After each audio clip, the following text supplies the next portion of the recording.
Magandang araw, ma'am. Magandang gabi, Boss D at Banat Bay. Maraming salamat sa pagkakataon na ito na ibinigay ninyo sa akin na maipaliwanag yung aking speech na ibinigay nung Miyerkules at nagpapasalamat ako sa Vox Populi at sa SMNI News Channel dahil pinagbigyan ninyo ako. Actually, VP, nawindang talaga ang mundo ng politika, pati ng social media. Kasi kami po nakatutok sa social media. Alam niyo naman po na ang aming mundo ay social media. Talaga namang trending na trending yon. And nung nagsisimula nga po yung inyong speech, parang iniisip ng tao, magre-resign yata kayo. Kasi yung setup, wala yung OVP seal. Tapos nakaitim na itim kayo, parang nagluluksa kayo nung inyong nilahad yung inyong or nilabas yung inyong speech. Ano po bang reason bakit ganon? Bakit parang hindi siya official na may seal ng OVP? Kasi yung declaration ko na tatakbo akong Pangulo ng Pilipinas, wala naman kasing kinalaman yun sa Office of the Vice President. So, meron pa rin akong trabaho hanggang ngayon bilang pangalawang Pangulo, pero meron akong dinagdag na gagawin ko. At yun yung pagpipresenta sa aking sarili para sa taong bayan na tumakbong Pangulo. Kaya pinatanggal ko yung seal at yung flag ng Office of the Vice President. Yung itim naman ay kulay ng protesta. Protesta laban sa administrasyon ni BBM, ni Marcos.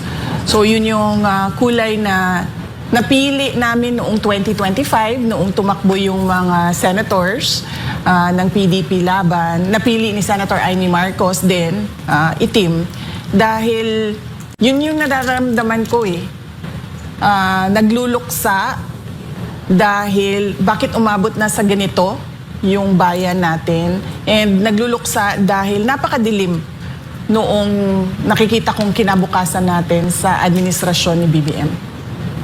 Ma'am, nabanggit nyo dun sa speech nyo, it took you 47 years to understand my life was never meant to be mine. Anong turning point ninyo at nasabi ninyo na inabot pa kayo ng 47 years? Yung turning point ko na tinanggap ko na yung kagustuhan ng mga tao na tumakbo akong Pangulo, yun yung napansin ko, narinig ko sa mga nakakausap ko na mga hindi ko kilala. Halimbawa, pumupunta ako ng, sabihin na natin, sa Masbate o sa Samar o eto lang, bago lang, galing ako sa Zamboanga City. Merong mga tao na hindi naman nila ako kilala. Alam nila si Sara Duterte ako, pero hindi nila ako kilala bilang isang kaibigan o isang tao.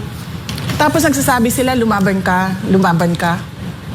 Nagsasabi sila ng ganon. At napapansin ko na simula noong 2022, bago mag-eleksyon, bago mag-file ng candidacy, ganun na rin yung sinasabi ng mga tao tumakbo kang Pangulo. Pero syempre ako, hindi ako nakikinig doon kasi paniwala ko noong panahon na yon, dapat ako tumakbong alkalde ng Davao. Tapos nung nirecruit ako para tumakbong Vice President, naisip ko, okay, sige, gagawin ko to para sa mga pagtutuloy ng proyekto ni dating Pangulong Duterte at syempre na rin para sa kagustuhan. Ibigay yung kagustuhan ng mga tao. Hindi ko man naibigay na tumakbo akong presidente, pero nabigay ko sa kanila na tumakbo akong Vice President. At ito nga ma'am, nabanggit nyo rin yung Proverbs 19:21, di ba po? Gaano kahalaga ang faith sa inyo para tumakbo ngayong 2028? Mahalaga siya sa akin kasi maraming pangyayari sa buhay natin na hindi siya napapaliwanag ng kahit ano. Bigyan ko lang kayo ng example ng buhay ko, no? Sabi ko sa sarili ko nung batang-bata pa ako, gusto ko maging doktor. naging abogado ako. Noong 2006, meron akong chance, pagkakataon na bumalik mag-aral ng medisina. Pero hindi nangyari yon.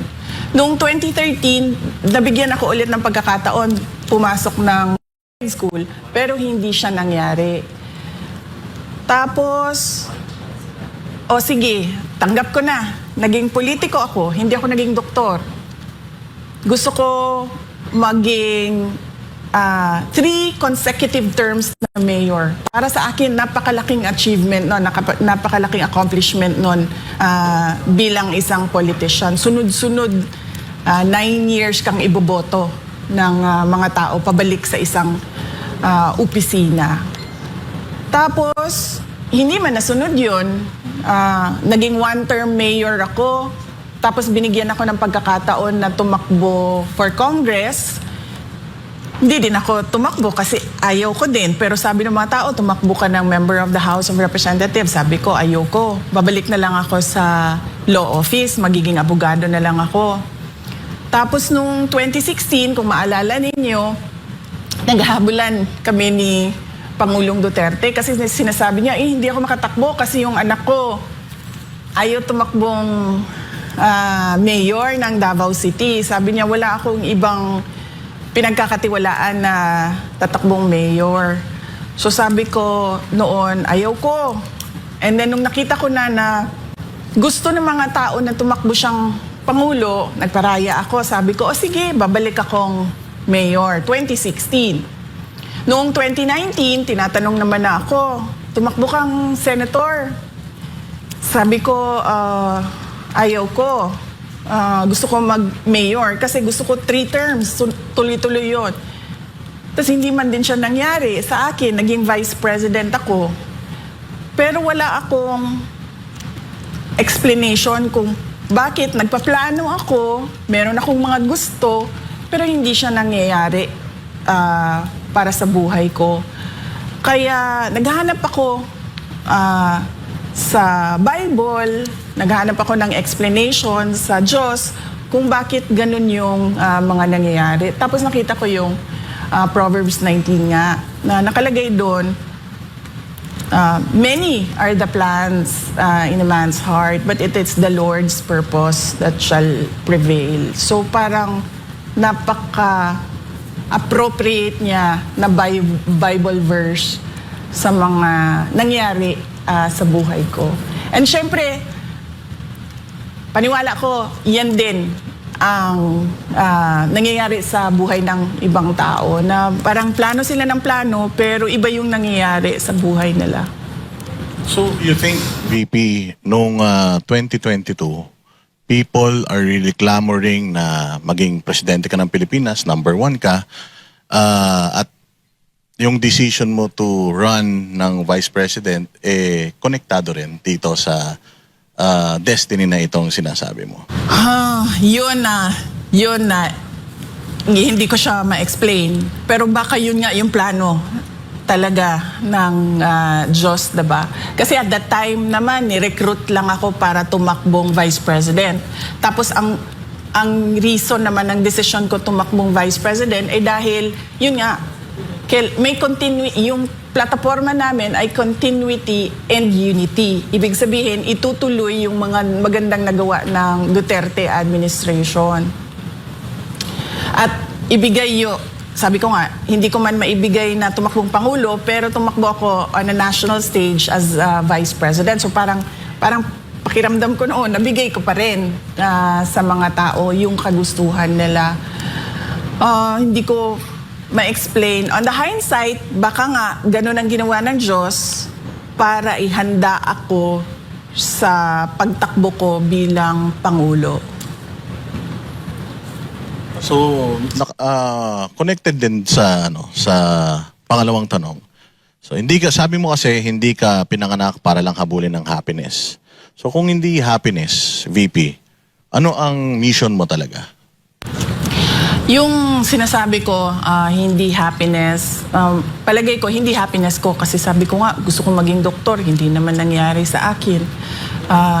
Gusto kong maging 3-term, ito talaga, Ito talaga hanggang ngayon, masakit sa loob ko ba na hindi ko masabi sa mga tao, uy, 3 consecutive terms ako na mayor. Kasi kung isipin mo, 9 years yun mas mataas pa yun kesa sa termino ng vice president. So yung tiwala ba ng tao na ibalik-balik ka niya doon sa posisyon na yon, parang para sa akin napakalaking accomplishment bilang isang tao. So hindi pa rin, wala pa rin sa akin. So, ang tingin ko, hindi para sa akin ang magplano kung ano yung kagustuhan ko sa buhay ko. Ang para sa akin ay makinig sa Diyos at makinig kung ano sinasabi ng taong bayan. Kaya yun ang sinabi ko. Yung turning point ko, halimbawa, bababa ako kasi may bibilin ako sa 7-Eleven. Bibili akong kape. Tapos, yung security guard magsasabi, lumabang ka. Wala man siyang, hi, hello, uy, Inday Sara, wala. Sabihin lang niya, lumabang ka. Ganon lang. At marami yun. Hindi lang isang tao ang naggaganon. So parang ako ba, nararamdaman ko na yung, kumbaga, desperation nila. Kasi namimilit na sila ng isang tao na nagsasabi din na ayaw ko yung buhay ng politiko. So parang ako, 47 years akong ganyan. One day, noong Christmas break, naisip ko, bigay ko sa mga tao yung gusto nila para sila maging masaya. So yung mission ko ay hindi yung kasiyahan ko, kundi kasiyahan ng mas nakararami. Actually, ma'am, ikiwento ko lang sa inyo itong mga nakaraang panahon. Na-frustrate po talagang tao kasi kita natin, tumataas ang bilihin. Alam na natin, most corrupt yung 2025 budget. Tapos inulit pa ngayon 2026. Lahat ng tao, tapos nagrarally, pero wala naman nangyayari. Talagang frustrated na. May point na nga sa kanila na ayaw na nila makialam sa politika dahil grabe. Kaya nung nag-announce po kayo, tuwan-tuwa talagang mga tao, nabuhayan, parang salamat, may aayos na sa Pilipinas.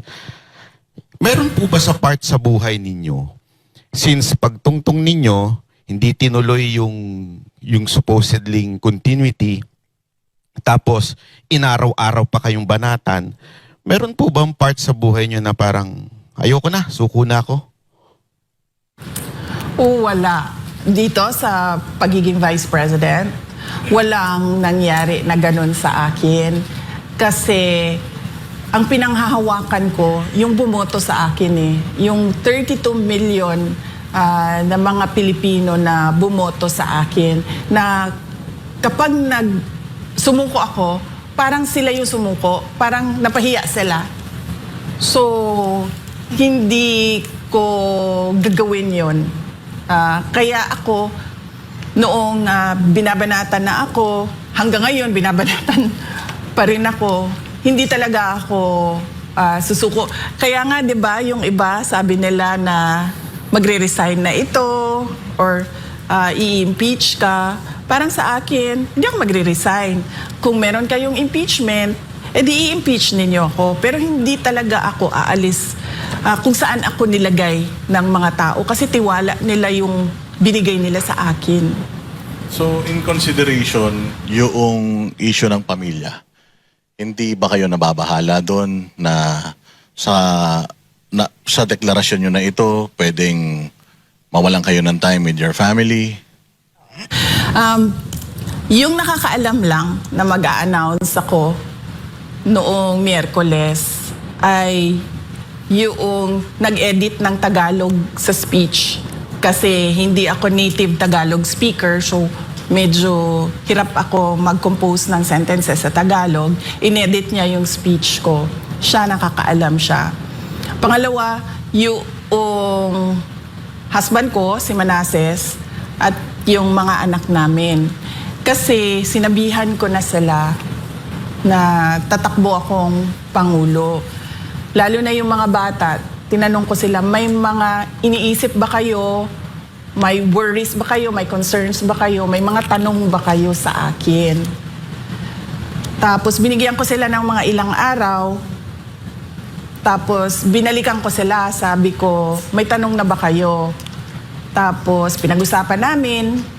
Tapos binasa ko sa kanila yung speech noong Martes ng gabi. Binasa ko sa kanila yung speech at tinanong ko na naman sila ulit, meron ba kayong tanong? Sasabihin ko bukas. So alam na nila. At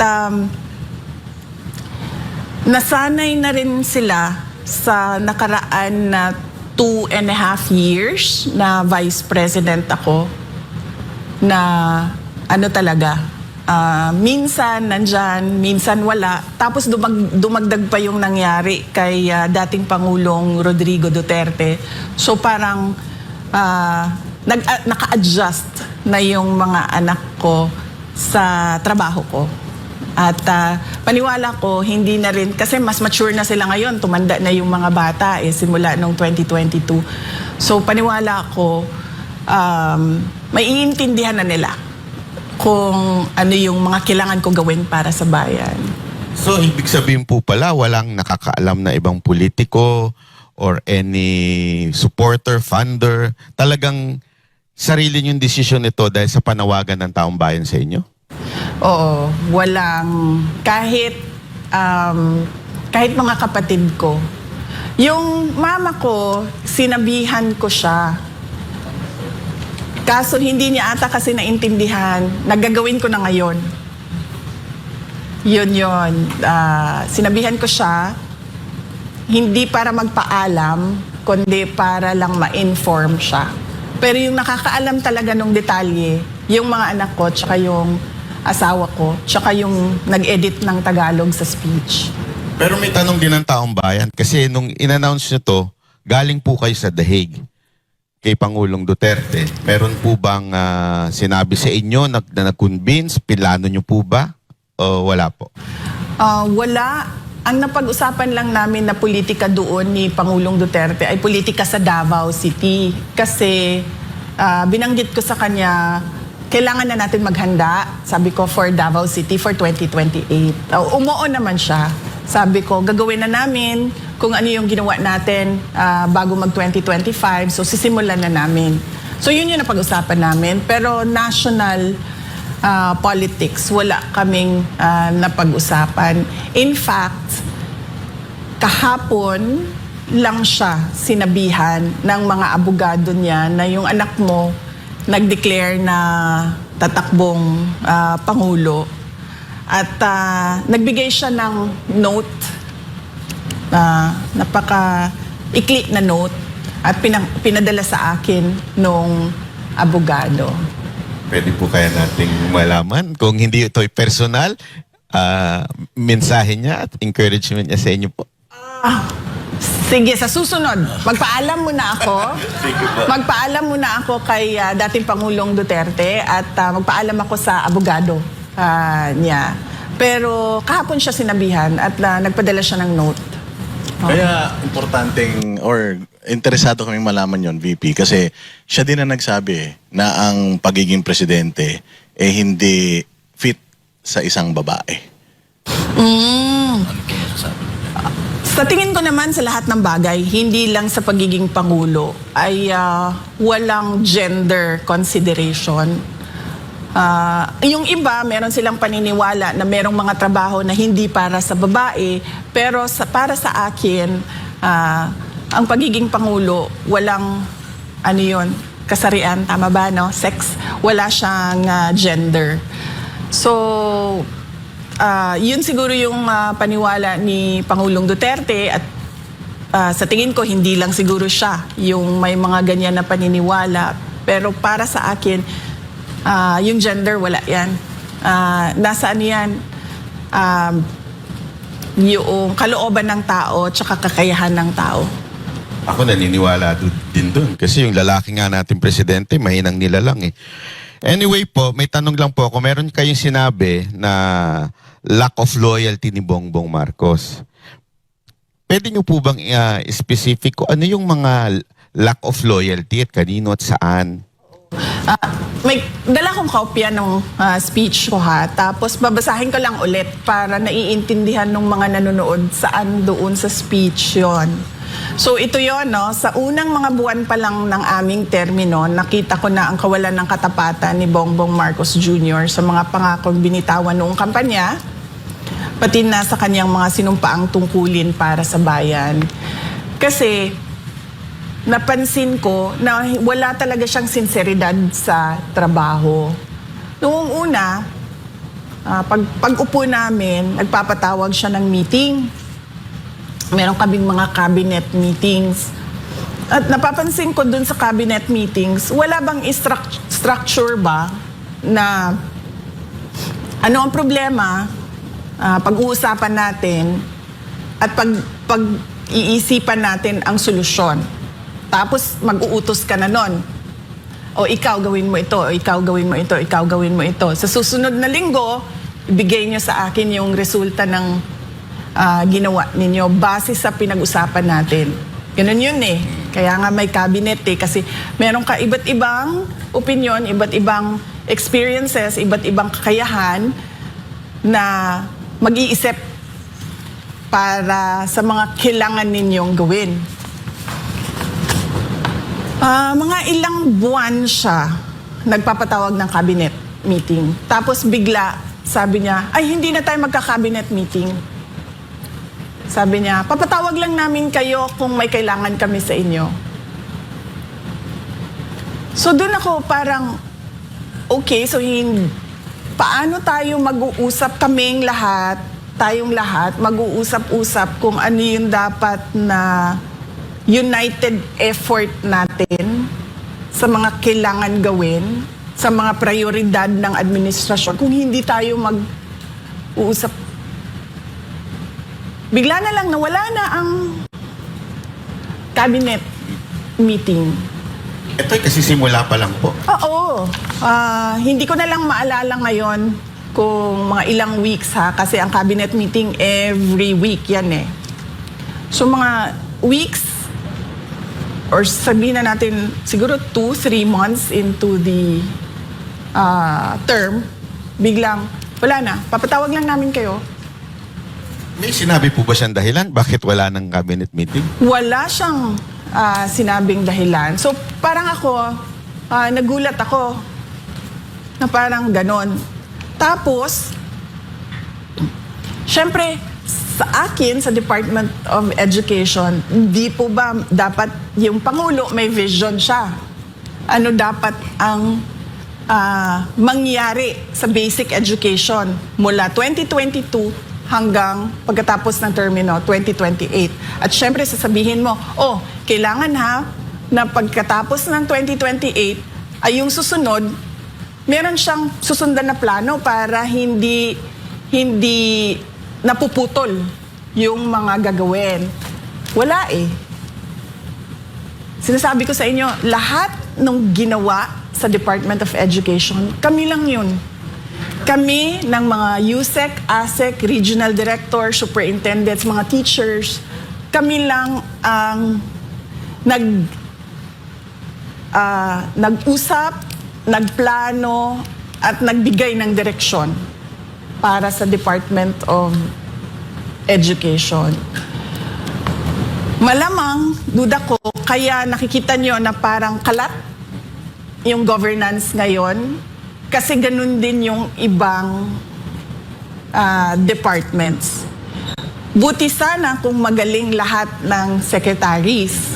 Alam niya kaagad na, okay, sige, kailangan natin ng vision, kailangan natin ng plano, kailangan natin ng implementation.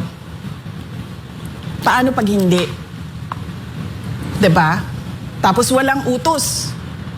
Walang nag-uutos sa'yo na presidente. At walang nagbabantay sa iyo na presidente. So yun yung na-disappoint ako ba? Na kasi akala ko mabilis, tuloy-tuloy yung trabaho. Tapos sasabihin mo sa mga tao, ito nagawa na natin, ito gagawin natin sunod. Mga ganon. Walang ganon na nangyari. Nagmi-meeting kami, example, nagmi-meeting kami for DOTR, infrastructure, sa mga iba't ibang big ticket projects ng DOTR. Napakahalaga nun. Kasi yung public transport natin, di ba? Sobrang one of the worst siguro in the world. Tapos, meron mga nasimulan na, nagtataka ako, bakit hindi nila pinapansin? Nasimulan na nung nakaraang administrasyon So, ang gagawin mo na lang, tutuloy mo na lang yun, pupondahan mo yung mga kailangan pondohan. Tapos, magbebenepisyo na yung mga tao nun. Wala, hindi pinansin, hindi tinuloy. So, ako, nag-ano na talaga ako na parang tipong, naramdaman ko, the moment na naging presidente siya, yun na yun. Parang, that's it. Naging pangulo na ako. At tapos na yung mission ko sa buhay. Yun yung napansin ko sa nangyari noong ako ay nasa gabinete. Pero wala po kayang inner circle na kinakausap siya kaya nagkakaganon ng pamahalaan? Hindi kasi ako nakikipagbarkada sa kanila kasi sa akin trabaho lang yung ginagawa ko. So ibig sabihin kapag binigay sa akin yung Department of Education, yung tututukan ko yung trabaho ko sa Department of Education. Tapos ako, dahil syempre di ba tumakbo kami in tandem. So parang ako, doon sa Department of Education, kailangan meron kaming mga accomplishments. Kasi unity kaming tumakbo So kailangan pagkatapos ng termino niya, merong accomplishments yung DepEd. So ganun yung mindset ko noon. So, nung mga napapansin mo, VP, na parang teka, hindi na nagpapatawag ng cabinet meeting, tapos walang directions na binibigay sa inyo. Kayo lang yung sarili nyong effort, yung ginagawa ninyo bawat ahensya ng gobyerno. Dumating ba sa punto na kinall out mo siya, personal, tinawagan mo siya? Ano yung mga ginawa mong way para ma-communicate sa kanya yung nakikita mong mali? Hindi ko siya sinabihan kung ano ang dapat gawin. Kasi kapag nagpresenta ka bilang kandidato ng pagkapangulo, di ba dapat alam mo na yung gagawin mo? Kasi nagsabi ka sa mga tao piliin niyo ako para maging pangulo. So ibig sabihin, alam mo na yung gagawin. Tsaka pangalawa, paniwala ko, hindi siya makikinig sa akin. Kasi vice president ako presidente siya Diba?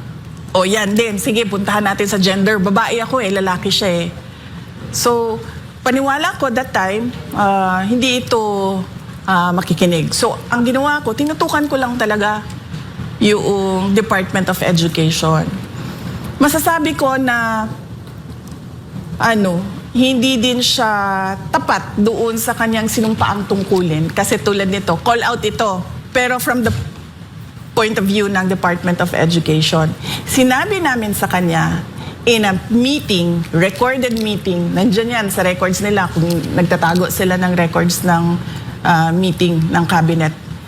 Sinabi namin sa kanya, hindi natin matatapos ang classroom shortage kung nakikialam ang mga congressman. Tapos, binaliwala niya yung comment ng USEC, ng Department of Education, kasi sinabihan ko ng USEC, ipasok mo yan, sabihin mo yan. Binaliwala niya, parang, that's another problem. The way, di ba?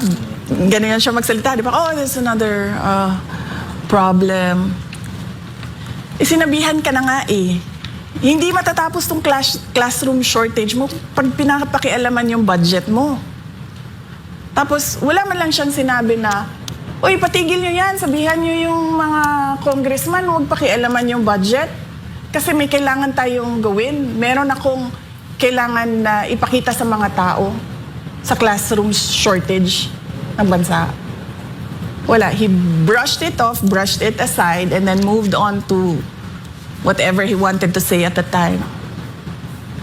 Nung bang, campaign, nakita mo na ba kung, may nakita ka bang tendencies sa kanya na magiging ganito siya? Ano? You know?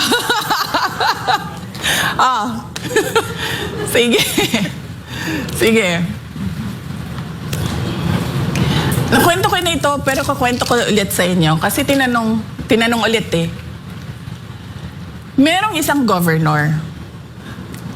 Ayaw na ayaw niya si BBM.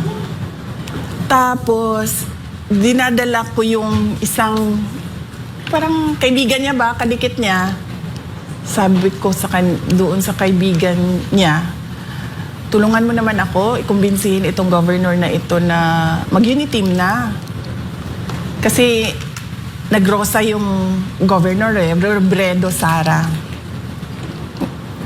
Tapos, ayaw talaga nung governor. Tinanong ko siya, sabi ko, bakit? Sabi niya, ayaw ko na sabihin. Sabi niya, hindi naman na mahalaga yan eh. Sabi niya, basta ayaw ko lang mag-Marcos. So, akala ko naman dahil sa mga nangyari noong martial law, mga ganon. Akala ko ganon. Tapos, tinulak ko siya ng tinulak, pinilit ko ng pinilit. Hanggang nagsabi na siya, hindi maganda ang karanasan ko sa kanya nung siya ay senator. Dahil may humingi ng tulong sa kanya, hindi niya tinulungan, pinadala pa nila sa akin yung sulat ng humihingi ng tulong. So yun yung sinabi nung governor. Siyempre ako, wala naman ako experience sa kanya eh. So sabi ko siguro isolated incident. Noong kampanya, napapansin ko, di ba nakikita niyo sa footage, magbibigay yung mga tao niyan eh. Sobre request letter, hingi ng tulong. Hindi niya yan tinatanggap. Hindi niya yan, di ba, kakamay, dadaan yung convoy, kakamay. Gaganayan na niya yan. Tapos merong isang beses, di ko alam, baka siguro ginanon na talaga yung kamay niya at ginanon yung papel. So magkatabi kami. Nahawakan niya yung papel. Tapos, hindi niya alam siguro ko itatapon niya o kinuha ko. Tapos binasa ko. Napakasimple nung pakiusap nung tao. Sabi niya, konting tulong lang sa dagdag kapital.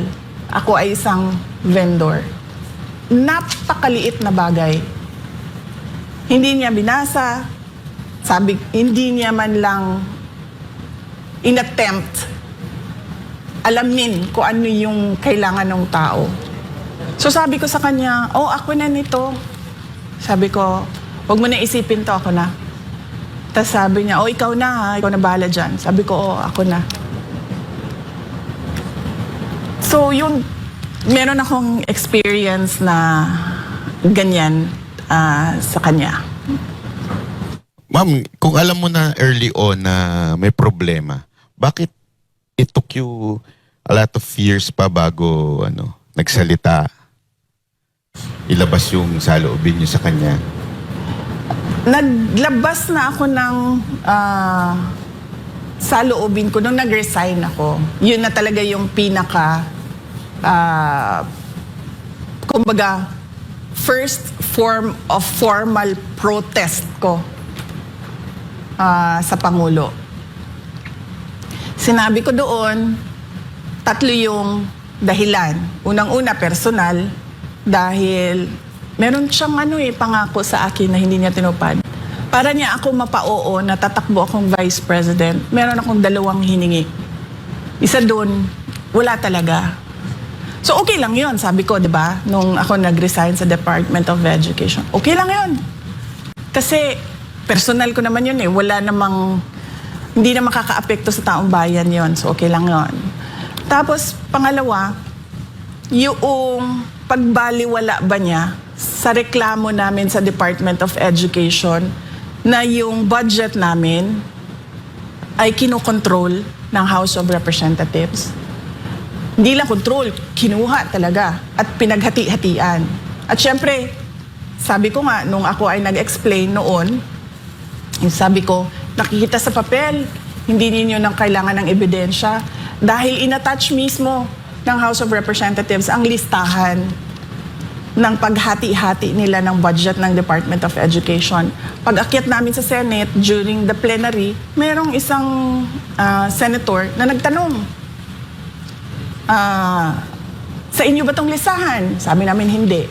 So parang nabuhayan kami doon na parang baka sa BICAM ay maayos yung budget namin, pero wala pa rin. Kaya doon ko nasabi, sabi ko 2 tao lang naman ang humahawak ng budget sa Pilipinas. Si Martin Romualdez at si Zaldico. At masasabi ko na pinapabayaan ni BBM dahil nung sinabi namin sa kanya during a cabinet meeting, classroom shortage, pinapakialaman yung budget, binaliwala niya yung tanong or yung sinabi namin. So ibig sabihin, meron siyang kumbaga approval, implied approval doon sa ginagawa. Ma'am, speaking of House of Representative, marami nagsasabi na yung pag-announce daw nyo ay political move para takutin itong mga congressman sa inyong impeachment. Ano pong masasabi nyo dito? Wala akong power. Kung nakikita ninyo ngayon, nag-iisa ako. Ang kasama ko lang yung taong bayan na nagsasabi lumaban ka, na wala ding kapangyarihan. No? Ordinary Filipino citizens. So paano ako mananakot ng mga members ng House of Representatives na kumbaga naka-angkla, nakasabit sa kapangyarihan ni BBM, sa kapangyarihan ng administrasyon. So paano mo matatakot yung mga ganun? Eh sila yung in power. Ako yung nag-iisang nag-iisang tao na hindi kaparte ng barkadahan. Alam naman natin yung mga kasunod mo talagang kulelat. Kung hindi negative, kulelat talaga. Parang, syempre, no choice daw yung mga congressman na kumampi na sa inyo dahil lagot daw sila pagka kayo ay naging presidente. Yun ang sinasabi ng mga ilang political analysts at mga tao. Meron na daw kayong alibay na ginagamit lang yung impeachment sa politika dahil tatakbo nga kayo. Bago pa naman ako, okay, unahin ko sagutin yan ha. Bago ako tumakbong, bago ako nag-declare na tatakbo akong Pangulo, kung maalala nyo, sinasabi ko na, di ba, inaatake nila ako kasi sa paningin nila, tatakbo ako sa 2028. Sinabi ko na yun ilang beses. Sabi ko, it's a political attack, it's political scapegoating sa mga kakulangan ng administrasyon. So sinabi ko na yon noon, bago pa man ako nag-declare na tatakbong president. Yun namang frontrunner, hindi kasi ako naniniwala dyan sa numbers na yan. Kasi hindi natin alam kung sinong nagpagawa ng survey. Malay ba natin kung pinapalabas lang nila na frontrunner ako pero hindi naman pala totoo. Diba? So, hindi ako naniniwala sa numero na sinasabi nila. Pero naniniwala ako sa mga tao na random places in the country who don't know me at all except for my name. And then they say, lumaban ka. Hindi ka naniniwala na plus 30 ka lang? O kasi people are saying na mukhang mukhang daya yan. They believe at least nasa 70% daw yung trust and approval rating mo. Hindi kasi ako nagpapasurvey kasi mahal. Wala kaming budget para sa survey. In fact, nakikisurvey lang kami kung merong lumalabas na survey. Sabi na, ito pala yung number. Pero sa totoo lang, hindi rin naman natin alam kung sino yung nagpa-survey eh. 'Di ba? Kung totoo ba talagang independent yon o merong gumastos para sa survey. So, hindi ko binabase sa survey yung galawan ko. So hindi nyo talaga po tiniming itong pag-announce ninyo? Walang timing ito. Talagang nasa puso nyo lang. Oh, tsaka VP, doktoran ko 'yon para isang sagutan na lang. Kasi bakit ganito kaaga? Ikaw daw in history ng mga nag-declare yung pinakamaaga, bakit Ash Wednesday daw? Nag-speculate talaga yung mga tao. Actually, hindi ko nga naisip na Ash Wednesday pala yun. Nalaman ko na lang na Ash Wednesday kasi sinabihan ako pagdating ko sa office, may misa. Sabi ko, bakit may misa? In fact, kung nakikita nyo, pinalitan pa yung setup, diba? Kasi akala nila press conference yun. Naka-table yun eh. Walang podium yun sa una. Tapos nandun pa yung mga heraldic symbols. Tapos pinapalitan ko. Tapos sinabihan ako may misa. Sabi ko, bakit may misa tayo? Ash Wednesday. So, tapos nalaman ko lang after na Ramadan na pala. Kasi yung mga kaibigan ko na mga Muslim, nag-greet na ng Ramadan Mubarak. So, walang ano yon. Pero, binigay ko naman yung rason. Kung maaalala ninyo, nandun yun sa speech. Kasi inisip ko na talaga yun eh. Ako magtatanong ito sila kung bakit February 2026 ako nagsabi. Tapos, sinabi ko na yon, binigyan ko ng rason para hindi na sila magtanong. Pero nagtanong pa rin pala sila. Sabi ko, madalas, iniiwasan ng mga politiko ang maagang paghayag ng kanilang mga plano upang hindi sila maging target ng pag-atake. Ngunit, matagal nang sinira ng administrasyong ito ang pangalan ko. Kung maalala ninyo, nagsimula yung attacks nila October 2023.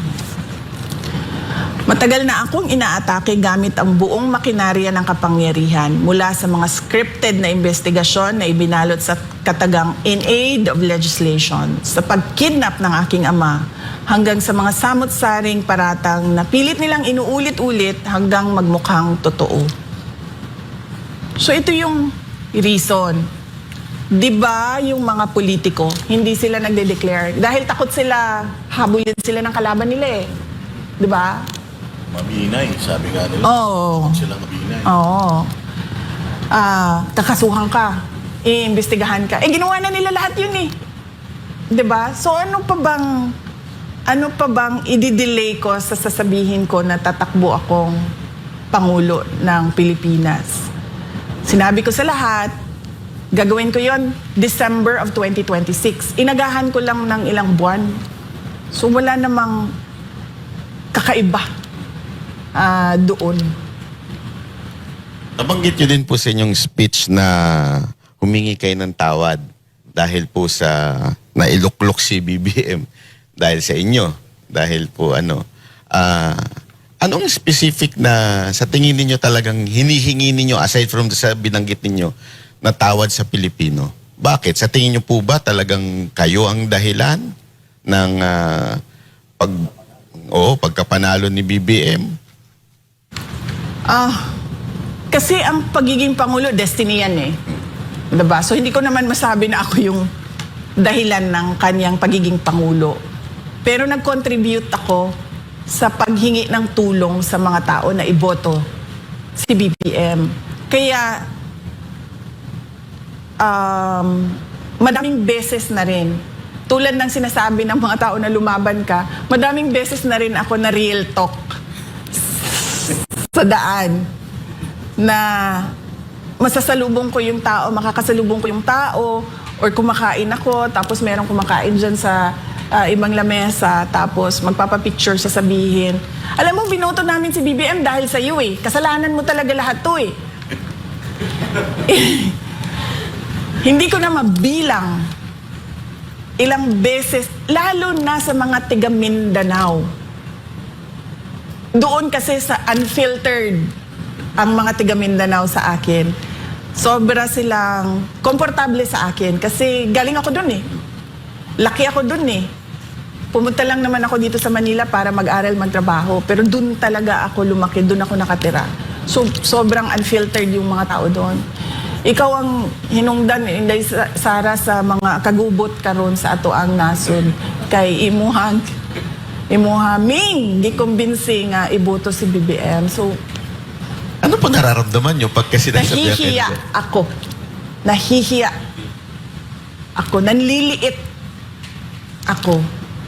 Hindi ko alam kung paano ako mag-sorry. Sabi ko nga, gusto kong lumuhod, pero wala sa kultura ng Pilipino ang yung lumuhod ka ba? Ang lumuluhod lang kasi tayo sa Diyos eh.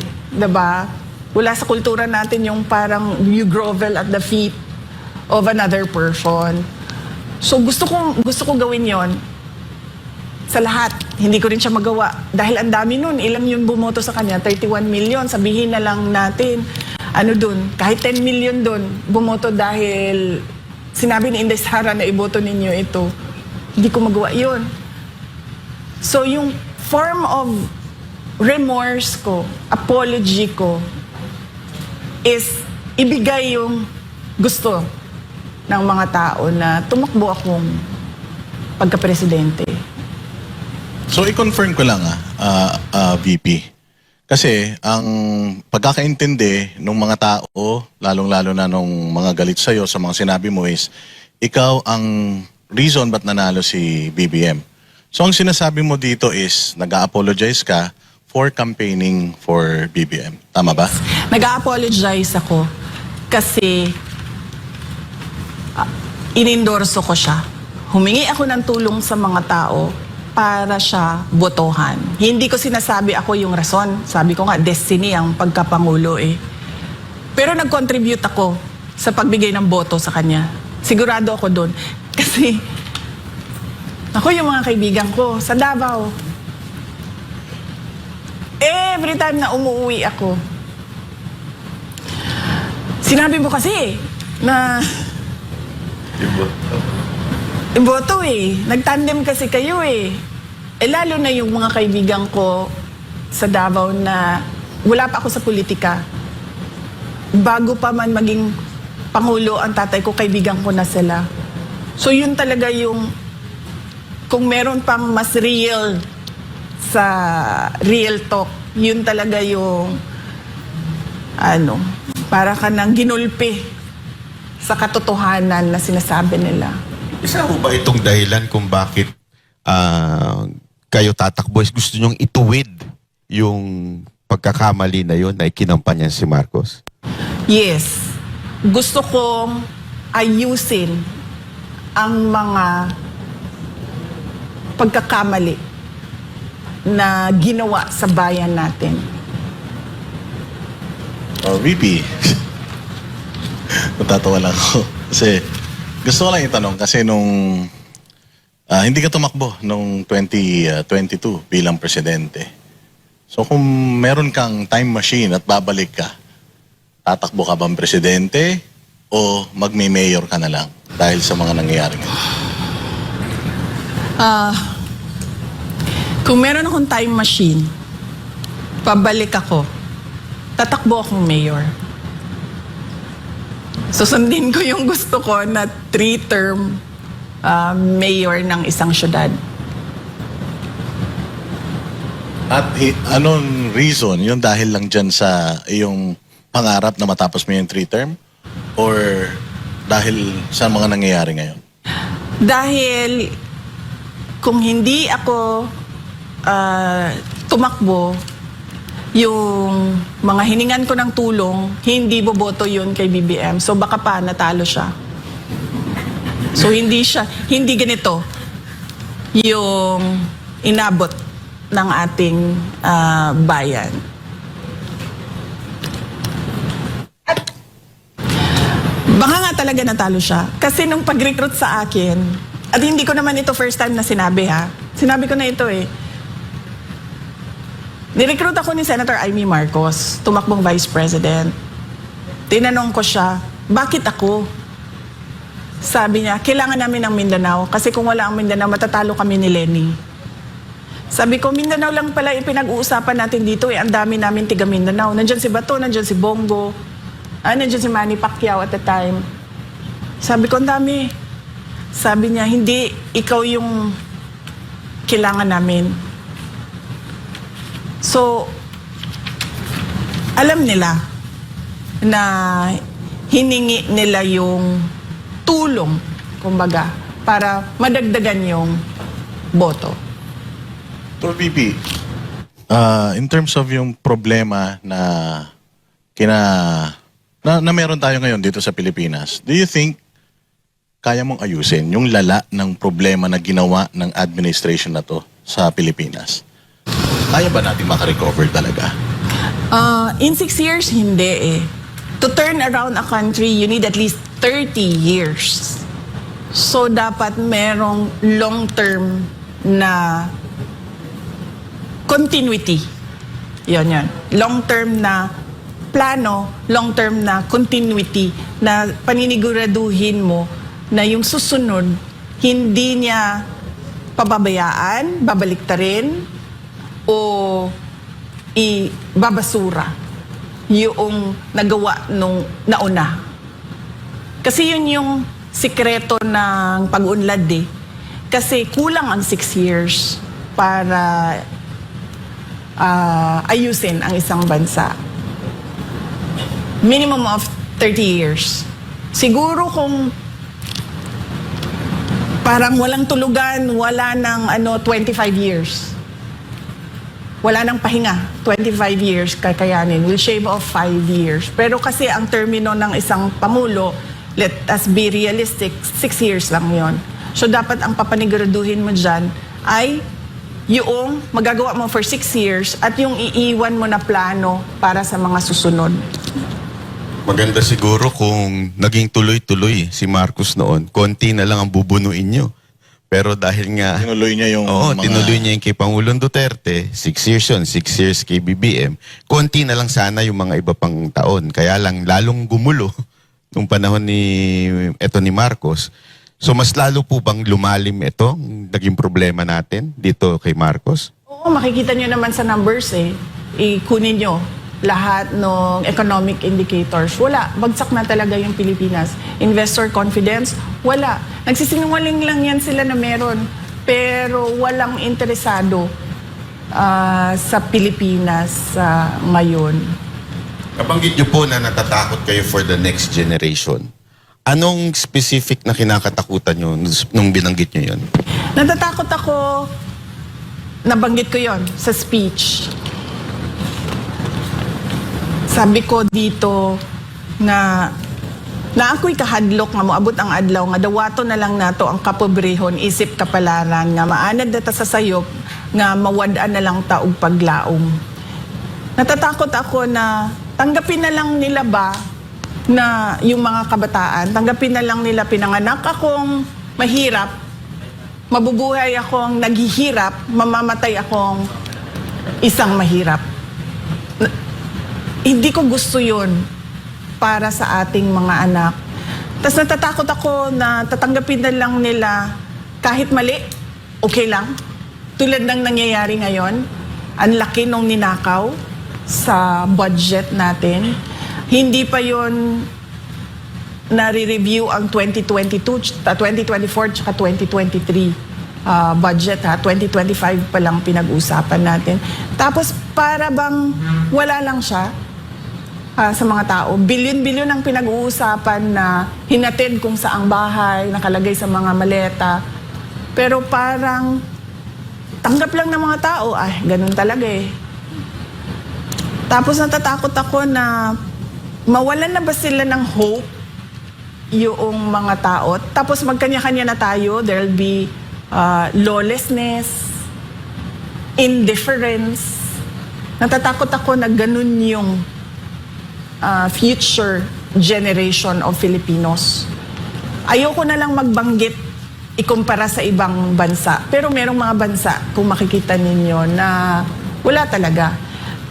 Criminal organizations ang nagpapatakbo ng kanilang bansa.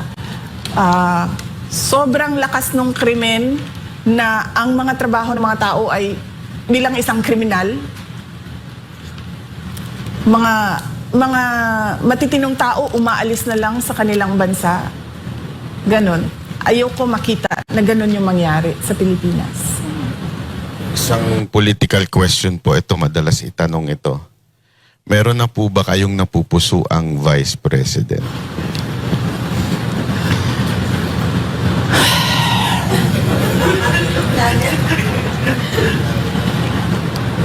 Kasi wala naman yan sa listahan ng mga tanong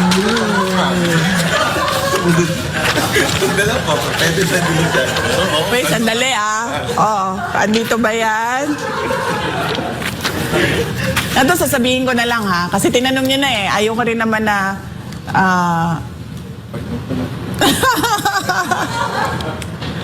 may nirecruit ako. Hanggang dyan lang Hanggang dyan lang ang sasabihin ko. Nirecruit ko siya last year pa. Kaso, wag na muna natin yan pag-usapan. Protektahan natin yung tao hanggang sa makapag-desisyon siya kung anong gagawin niya sa karera niya. Maganda yan. Sasabihin na lang sa atin ni VP off-cam. Pero yung sinabi mong walang second passport, walang matatakbuhan. Ano paki-explain pa further yun? Madam? Pansinin nyo, sa mga mayayaman, di ba sila, napakadali sa kanila na bumili ng bahay sa iba't ibang bansa. Kahit yung mga congressman, madami dyan may bahay sa ibang lugar.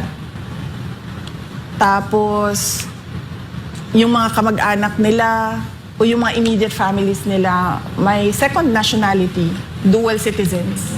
Diba? Hawak nila pasaporte ng Pilipinas, hawak nila pasaporte ng ibang bansa. Huwag na tayo magbanggit kung ano, kasi sisikat yung bansa. Diba? Tapos, napakadali ba sa kanila na pag magkagulo na tayo dito, pupunta lang sila doon? Sa ibang bansa, doon sa bahay nila, kasi may residency yung anak, yung asawa, yung kapatid, yung pamangkin. Meron akong townhouse dito sa bansa na ito. May villa ako doon sa bansa na doon.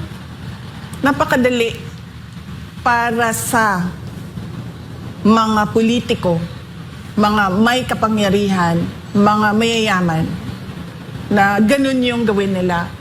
Pero paano tayo? Paano tayo na wala tayong ibang option, wala tayong ibang choice, kundi manirahan dito sa Pilipinas. Wala tayong dual citizenship. Wala tayong isang malakas na passport na gagamitin natin. Lalayas lang ako dito pag, nagkagulo na itong bansa na ito. Meron naman akong fallback doon. Paano yung mga ganyan? Ang dami nun. Ang dami natin. Ang dami natin na ganun yung buhay natin na parang nakaangkla tayo dito sa Pilipinas. At hindi tayo susuko dito sa Pilipinas kahit man magkagulo na. So paano tayo? Diba? Dapat bigyan natin ng pag-asa yung mga walang ibang option kundi ang manirahan sa Pilipinas. Maraming nagsasabi na yung mga Pilipino daw politically saturated na and sawang-sawa na sila makarinig ng pangako. So, ang tanong nila is, bakit kailangan pa kaming maniwala sa'yo? Pinipresenta ko yung sarili ko bilang isa sa mga kandidato ng pagkapangulo ng Pilipinas. Ang pinanghahawakan ko, yung mga nagawa ko sa Davao City. Noong ako ay mayor ng Davao City, sinabi ko sa sarili ko na dapat sa pag-alis ko dito sa posisyon ko bilang mayor, mas maganda yung Davao City kesa paano siya iniwan noong sinundan ko na mayor. Ganon yung mindset ko noon. Dapat pag-alis ko, mas gumanda yung Davao. Pag-alis ko, natapos namin yung problema sa insurgency. Na-declare kami na insurgency-free Davao City. And hindi nangyari yun ilang dekada sa Davao City. 1980s, 1990s, early 2000, always kilala ang Davao City, Paquibato District namin na stronghold ng mga NPA. Pero nung ako ay bumaba bilang mayor, insurgency-free, binayaran ko yung utang. Hindi ko sinasabi na kaya kong bayaran yung utang na ginawa ni BBM. Pero meron akong pagpaplano kung paano balansehin yung utang tsaka yung income noong syudad. So pinanigurado ko na pagkatapos ng termino ko, mababayaran na lahat. Wala nang utang, wala nang mamanahin na utang yung susunod na mayor. Pinanigurado ko na 8th richest city ang Davao City bago ako umalis. Number 4 kami sa competitiveness sa buong bansa. Hindi madali yun dahil nasa Mindanao kami. Usually kapag tumitingin ang mga negosyante pa sa Mindanao, parang wag dyan kasi unstable yung lugar na yan. Pero number 4 kami sa competitiveness. At marami kaming iniwan na mga legacy projects sa Davao City bago ako umalis. Pinanghahawakan ko yun. Yung ginagawa namin sa Office of the Vice President, hindi pa tapos kasi hanggang 2028, hanggang 2028 ba ako? Mai-impeach ako. Kasi Hindi kami papayag, ma'am. hanggang 2028 pa kami, so hindi pa siya tapos, pero pinanghahawakan ko yun. Taon-taon, nagbibigay kami ng report sa taong bayan kung ano yung accomplishments na namin. Yung sinabi namin 1 milyong puno, nagawa namin, sabi namin 6 na taon, 1 milyong puno, nagawa namin in 2.5 years. So marami pa kaming gagawin hanggang 2028. Yung ginawa ko sa DepEd, hindi madali yun mabilisan yun kasi napakalaki ng problema ng basic education natin sa Pilipinas at hindi siya pwedeng mabagal yung galaw mo. Kaya yung ginawa namin, in 6 years, ito yung targets. Para pagkatapos ng term ng Pangulo, nagawa na ito, natapos na ito. So hindi madali yun. Yun yung mga pinanghahawakan ko na pinipresenta ko. Yung kakayahan ko na gawin ang mga mahihirap na bagay. Yun yung ipinipresenta ko sa taong bayan. Hindi ako namimilit na sa kanila. Basta ang ginawa ko, isa ako sa nagpapapili bilang Pangulo. Actually, ma'am, nakita nga po namin, galing lang po kami sa Davao, at talagang nakita namin na parang pangit man pakinggan, pero parang Singapore sa ganda ang Davao City ngayon. Sa sobrang dami nyo nga pong nagawa doon, may nangaangkin pa nung bridge nyo dahil wala na siya napagawa. At isa pang dahilan pala kaya galit na galit din ng mga NPA na congressman sa inyo dahil dun sa ginawa nyo insurgent sa pinatanggal nyo talaga lahat totally. Pag kayo po ba naging Pangulo, isa ho ba yan sa plano ninyo, priority ninyo na mawala na talaga sa Pilipinas yung ganyan? Oo, kailangan na natin tapusin.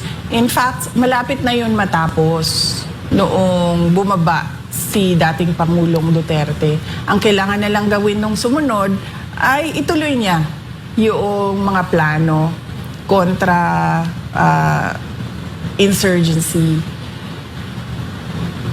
Kailangan natin tapusin na yan para yung ating Armed Forces of the Philippines, matutukan nila yung iba pang mga prioridad ng ating bansa.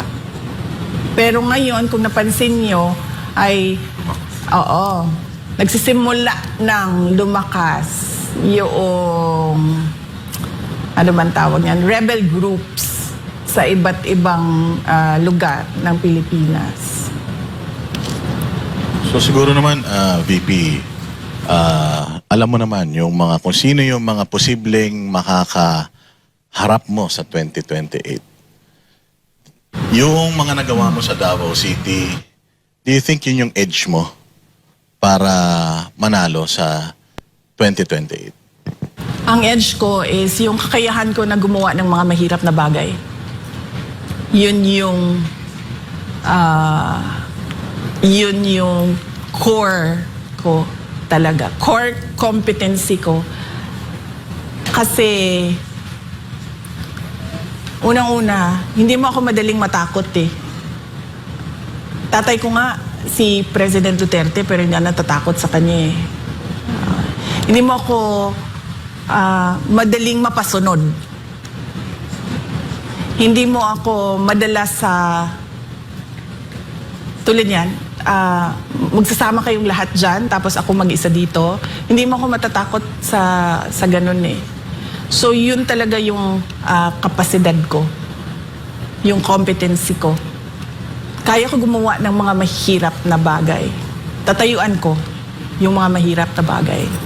Yung pag-ikot mo sa Pilipinas, you think kaya na ang buong Pilipinas ay maging katulad ng Davao City na disiplinado, involved yung mga tao sa governance? Yung pagbabago ng values ng mga tao, hindi siya magagawa kaagad. Kasi may problema din tayong mga Pilipino sa pag-uugali natin eh. Somehow, through the years, nawala yung values formation sa pagkabata hanggang sa sila ay nagiging adult. So hindi magagawa yon ng isang taon lang. Kailangan natin simulan ulit, turuan ng mga bata ng magandang asal. Noong nakaraang taon, nagtanong-tanong na rin ako sa mga experts, kumbaga sa iba't ibang sektor, sa iba't ibang industriya. Tinatanong ko sila, sitwasyon natin ngayon, nakikita niyo naman, sitwasyon natin ng bayan ngayon. Sabi ko, kaya ba natin baliktarin? Sabi nila, kaya yan, basta lang matapang yung mag-implement. At pangalawa, yung tightening of the belt ba, magtitipid talaga sa gastos. So yun yung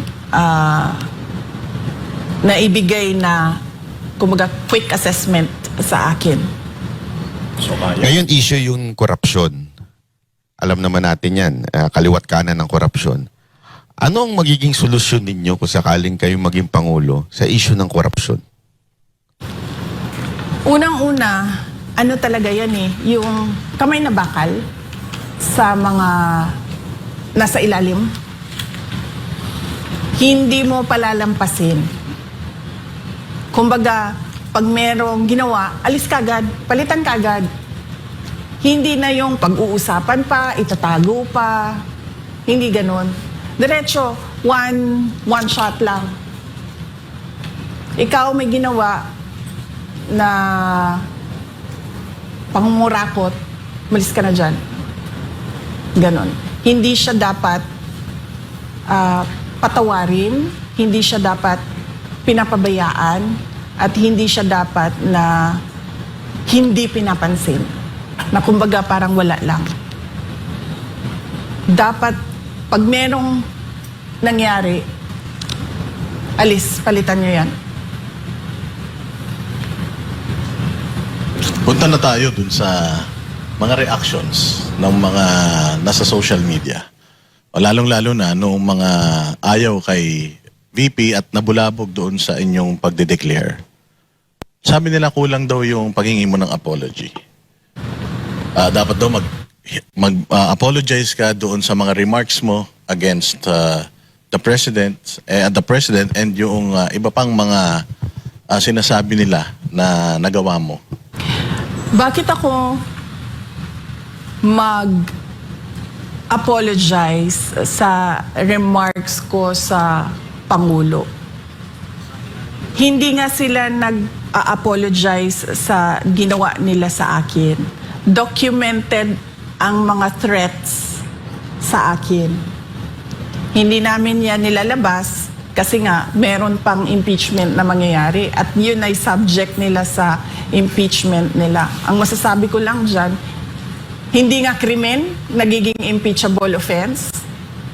So hindi ako magsusorry sa kanila. Sila muna magsorry sa akin dahil documented yung threats namin. Meron pang isang congressman na hindi naman nanalo pero nakaupo ngayon ang nagsabi na hindi daw siya susuporta sa iyo. Ano mensahe mo sa kanya? Hindi ko rin naman siya sinuportahan nung siya ay tumakbo eh. So, it's a tie. It's a tie. Nauna na akong hindi sumuporta sa kanya. And yung sa sinasabi naman nila na personal interest lang daw yan. Ambition without accountability. Hindi ko maintindihan. Ano ba sinasabi nila na walang accountability? May 4 sila na impeachment complaints. Diba? Araw-araw nila tinetreten na iimbestigahan, magta-trial, i-impeach. So hindi ko alam saan doon ang walang accountability. Nung meron namang nag-file ng impeachment complaint, ano ba sinabi namin? We are prepared to answer it during trial. Ma'am, nung amin pong itong vinlog, ang kadalasang comment ng tao, mag-ingat si VP. Kasi alam naman natin, ngayon na talaga nag-finalize na kayo ng decision nyo, sure, sa tingin ng mga Pilipino, sobrang laki ng chance yung manalo.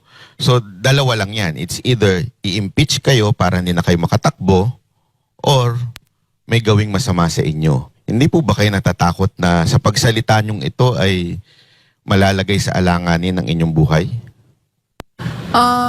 Hindi na ako takot kasi kasama na yun sa desisyon ko na posibleng gagawin sa akin.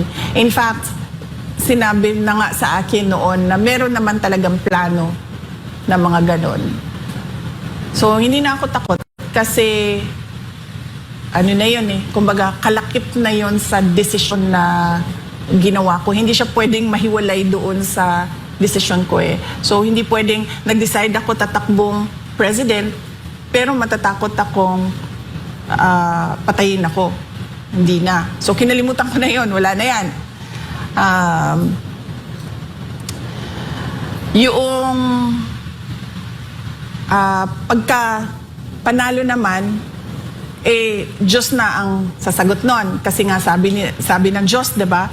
Magplano man ang tao, pero ako pa rin ang masusunod.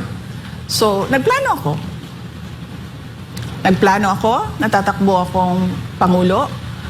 Sinunod ko kung ano yung hinihingi ng taong bayan. Diyos na ang bahala kung ano yung mangyayari sa susunod. Ano ba, Banat? May bagay na maging VP, si VP. Sino? May bagay si Pastor. Maging VP. Actually.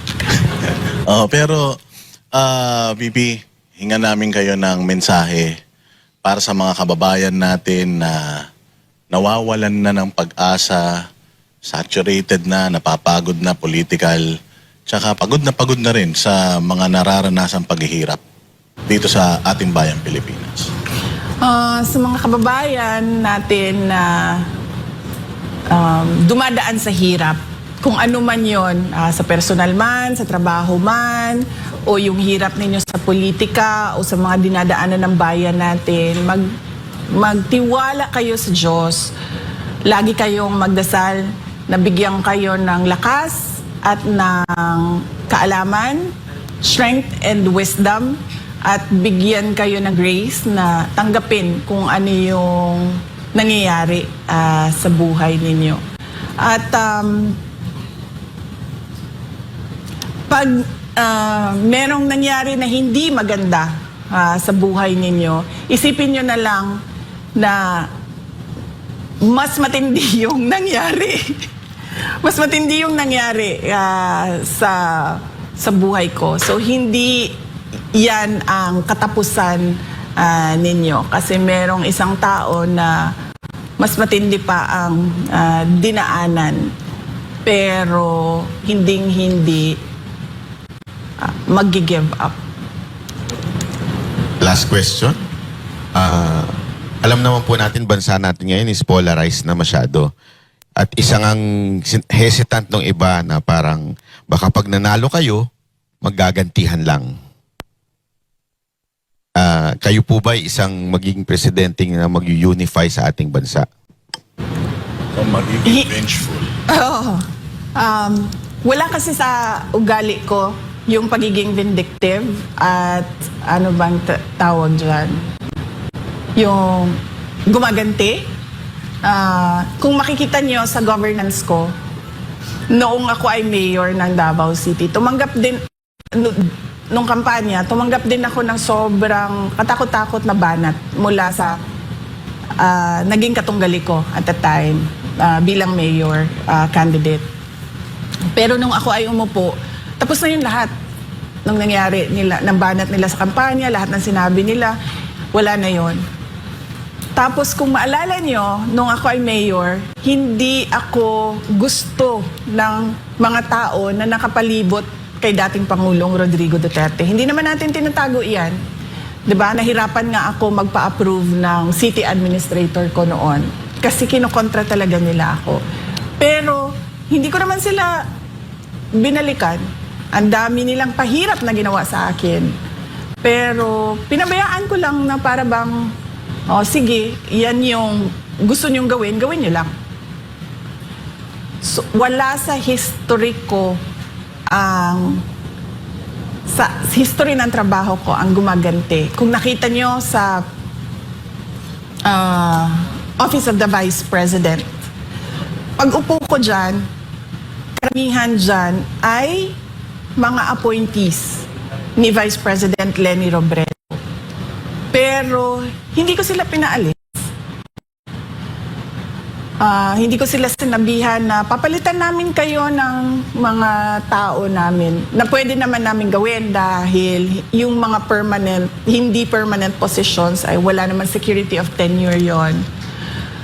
So sinabi ko, pabayaan niyo sila. Kung gusto nilang tumuloy, welcome sila na magtrabaho sa Office of the Vice President. Kung ayaw na nila, dahil ayaw nila ako, then welcome din silang mag-resign.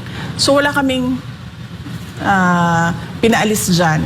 Noong ako ay umupo, wala akong hindi ko siniraan si dating Vice President Leni Robredo sa mga ginawa niya bilang Vice President. In fact, gusto nga sana namin yung mga legacy ng mga nakaraan ng mga Vice President ay malaman ng mga tao kung ano yung mga accomplishments nila at mga ginawa nila. Hindi ko, wala sa ugali ko yon sa pagtatrabaho. Pero ito lang ang sasabihin ko. Hindi pwede na walang managot. Yung nire-recruit ko na Vice President, siya ang magpapanagot sa mga gumawa ng mali sa bayan. Para ako, nakatutok ako sa trabaho ng presidente. Mukhang naging bala ko doon Mukhang may clue tayo May clue ka? Oo, mukhang alam ko na. Pero alam mo kung naniniwala ako na mananalo si VP bilang presidente. Kasi marami ng revelations kay Pastor na maraming beses yan actually mas maraming beses daw niyang napanaginipan na si VP magiging presidente kaysa kay PRRD. So again, VP, salamat po sa inyong pagpaunlak sa aming imbitasyon and it's a great honor and opportunity na alam namin hindi kayo nagpapa-interview pero nagtiwala kayo sa Vox Populi and sa Banateros. So thank you very much, madam. And good luck po sa inyong pagtakbo bilang presidente sa 2028. Pardon po. Salamat po, ma'am. At sana, kahit presidente na kayo, ma-interview namin kayo.